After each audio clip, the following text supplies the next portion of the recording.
Hei, mina olen Laura ja osalen sel aastal Eesti Laulul looga Break Me. Tulge minuga tagurpidi seiklusele.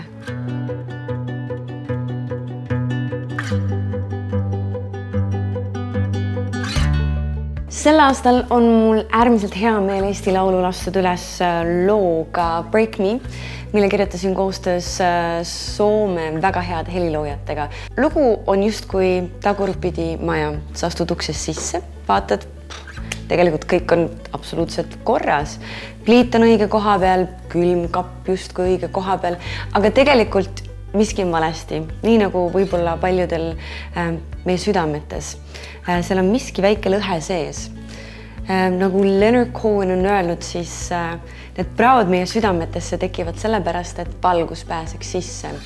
Me saame küll haiget, aga need annavad meile tiivad, et tõusta aina kõrgemale.